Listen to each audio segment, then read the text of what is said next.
नमस्कार, मी प्रीती. स्वागत आहे आपल्या चॅनलवरती. आज होती वटपौर्णिमा. आम्ही सकाळच नाश्ता करायला बसलो होतो, कारण वटपौर्णिमेचा मला उपवास नसतो, म्हणून आम्ही तिघंजण इथे नाश्ता करत होतो.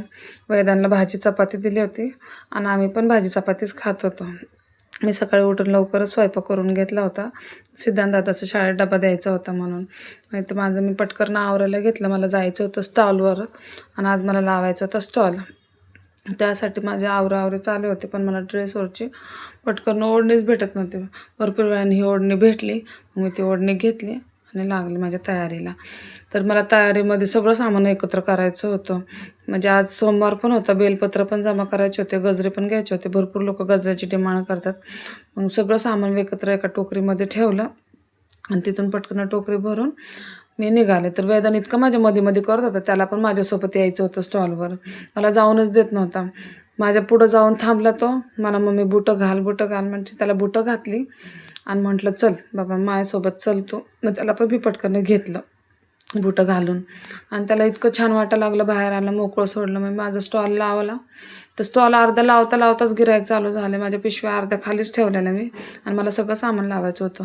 आणि गिरायकाची इतकी तुंबड ओढली होती, म्हणजे खूप गर्दी होती आज, कारण की त्यांना पूजा पण लवकर करायची होती आणि सामान पण कमी पडत होतं. आणि मी उशिरा बसले त्याच्यामध्ये. मला लवकर बसायचं होतं, पण सिद्धांच्या शाळेमुळं मला जमलं नाही. तरी मी 10 वाजता बसले असं स्टॉल लावायला. मग पटकन सगळं सामान काढत होते. जसं संपन तसं मला वरती काढून ठेवायला लागत होतं.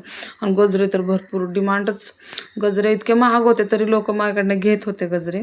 आणि ते सगळ्या बाया वटाची पूजा करत होते. मी समोरच बसलेले असते, कारण की त्यांना दिसायला पाहिजे ना मी बसले म्हणून. मग काय नसेल ते पटकन येऊन घेऊन जातात. मग सगळं सामान काढलं, सगळं लावलं व्यवस्थित. परत मग आहे ना जे कमी पडत होतं माझ्याकडं ते सगळं वरती ठेवत होते. गडबड इतकी माझी झाली ती, भरपूर गडबड झाली ती. आणि त्याच्यामध्ये आज सोमवार होता, म्हणजे शेवटचा सोमवार होता. मग आमच्या इथं शेवटच्या सोमवार दुकानं पण बंद असतात. मग त्याच्यामुळं आहे ना मला समजत नव्हतं, मी हे ठेवू का ते ठेवू, ते ठेवू का ते ठेवू. मग एक ठेवस तर दुसरं गिरायक येत होतं, एक परत सारखी गिरायक चालू होते. नाही तर मागं पण तुम्ही बघू शकता भरपूर दुपारी तर गर्दी झाली होती वडाची पूजा करायला. मग ते लोक पूजा करत होते. मी 2-2:30 वाजले तरी मी तिथंच बसले होते. मला पण जायचं होतं, पण म्हटलं की हे पहिलं ह्यांचं गिरायकांचं थोडं कमी झालं की आपण जावं. आणि आपण सामानामध्ये वटीचं सामान, वस्त्रमाळ, हे आंबे, धागा हे सगळं ठेवलेलं. आणि दुपार झाली तर संपत पण आलं होतं. सगळं होतं. बांगड्या, मेहंदीची कोण ते तर 2-3 दिवसापासूनच आधी आणून ठेवलेले. तुम्ही माझ्या मागच्या ब्लॉगमध्ये पण बघितलं असं मी शॉपिंग करायला गेले त्या सामानासाठी, कारण की भरपूर सामान लागतं आणि 1 महिना आधीपासून आमची तयारी चालू असते. मग घरी आले आणि माझं आवरायला पण मी चालू केलं. वेदान मला इतकं त्रास देत होता, म्हणून मला आज जायची इच्छाच नव्हती. इतकं नुसतं वैतागून गेलं तर सकाळपासून काम करणं, ते घरातलं बाहेरचं आणि तिथं बसून यायचं. आणि तिथून आल्यानंतर परत हे आवरून परत मग वडाला जायचं, परत घरी येऊन करायचं. इतकं वैताग घेऊन गेलता. तरी पण मी म्हटलं जाऊन यावं, आपला मान असतो आज सवासणीचा, तर म्हटलं जाऊन यावं म्हणून मी गेले. माझ्या भरपूर मैत्रिणी पण आल्या होत्या आणि मला वाटलं खूप उशीर झाला म्हणून माझ्या लोक हसतील, पण तसं काही झालं नाही. म्हणून सगळेजण होते. मी पूजा वगैरे केले, घरी आले आणि इथं मम्मीची पण पूजा चालू होती. देवपूजा करून घेतलेली तिने, म्हणून अख्ख्या घराला धूप अगरबत्ती दाखवत होते, लोबन ते जाळून. मस्त छान वाटत होतं घरात संध्याकाळी. असं म्हणतात वर्षाची पौर्णिमा आहे आज, तर वर्षाच्या पौर्णिमेमुळं इतकं प्रसन्न वाटत होतं आज. असं वाटत होतं कुठला मोठा सणच आहे, दसरा दिवाळी असल्यासारखं. मग सगळे माझे कपडे काढले, मी सगळं सामान सगळं व्यवस्थित ठेवायला लागले. तर वेदांनी माझी एक बांगडीच तोडली त्याच्यामध्ये. मग ती बांगडी तिथं खाटावर इतकं म्हणजे नाही का टोचन पोरांना, म्हणून सगळं सामान मला परत काढायला लागलं, सगळं व्यवस्थित तिथल्या तिथं ठेवायला लागलं.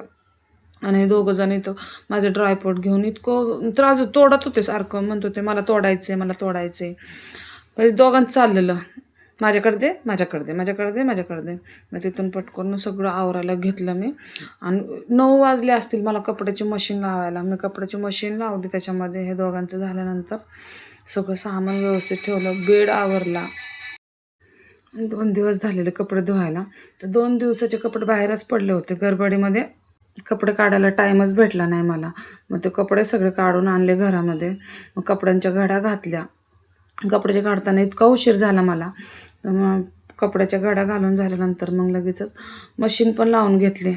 मशीन लावली आणि ते मशीनला काय प्रॉब्लेम झाला नव्हता काय माहिती, ती पटकन चालूच होत नव्हती. म्हणजे त्याची वायर हल्ली होती वाटतं. मग याने नीट करून दिली आणि मग फिरते का ते पण बघायला लागले की हा बाबा व्यवस्थित फिरायला लागले. खूप कपडे पण जमले होते. हे पोरं सारखे खालनं येत होते, म्हणजे बाहेर येत होते, सारखे कपडे बदलत होते. मग झाडू वगैरे मारून घेतलं, घर स्वच्छ करून घेतलं पहिलं. इतकं म्हणजे मला असं थकल्यावाने झालं होतं आणि सारखं मला डोकं दुखत होतं, म्हणून मला इतकं वैतागलेला जीव. आणि मी गजरा का काढला नाही तुम्ही विचारला असन की हिने गजरा का बाबा काढला नाही आहे.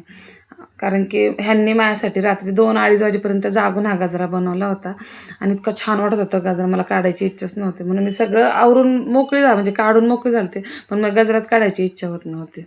मग कसा वाटला तुम्हाला माझा आजचा दिवस नक्की सांगा. भेटूया उद्याच्या व्हिडिओमध्ये. तर तुम्हाला अशीच माझे व्हिडिओ बघायचे असेल तर माझ्या चॅनलला सबस्क्राईब करा, लाईक करा.